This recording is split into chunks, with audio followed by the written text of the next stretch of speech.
গতকালকে রাত্রে শেষ রাত্রিবেলা আমাদের ছোটাকিল বিএসএফ ডিউটি অবস্থায় একটা ইলেকট্রিক টোটো কল্যাণনগর থেকে অনুঘাটের দিকে যাচ্ছিল। ওই সময় তারা সেই টোটোটাকে সিগন্যাল দেয়, অটোটাকে ইলেকট্রিক তারা সিগন্যাল অমান্য করে যখন ভাগছিল তখন তারা পেছন দিকে ধাওয়া করে টোটোটাকে কিছু দূর দিয়ে আটকায় কল্যাণনগরে, এবং আটকানোর পরে এই ইলেকট্রিক অটোর ড্রাইভারটা পালিয়ে যায় এবং ইলেকট্রিক অটোর মধ্যে আরও একজন ছিল পেছনে বসা, তার সঙ্গে কিছু 3 বস্তা ড্রাই গাঞ্জা, শুকনো গাঁজা ছিল, এবং এগুলোকে বিএসএফ সিজ করে এবং ডিটেন পার্সনকে যারা একটা পার্সন ছিল তারা ডিটেন করে ইন্টারভিউশন করার পরে তারা আমাদের থানাতে হ্যান্ড ওভার করে সিজের প্রসেস কমপ্লিট করে, এবং তার এগেনস্টে আমরা তাদের দুজনের এগেনস্টে আমরা একটা মামলা নিয়েছি এবং আজকে তাদের আদালতে প্রেরণ করা হবে।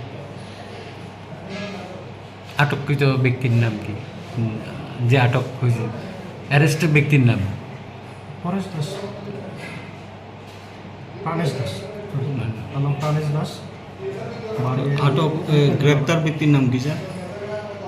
প্রাণেশ প্রাণেশ দাস। আর পালিয়ে যায় তার নামে এখনো আমরা পেয়েছি, কিন্তু আমরা তদন্তের স্বার্থে এখন ডিসকিউজ করছিলাম। মোট কত কেজি পেয়েছেন গাঁজা? 43 কেজি 500 গ্রাম।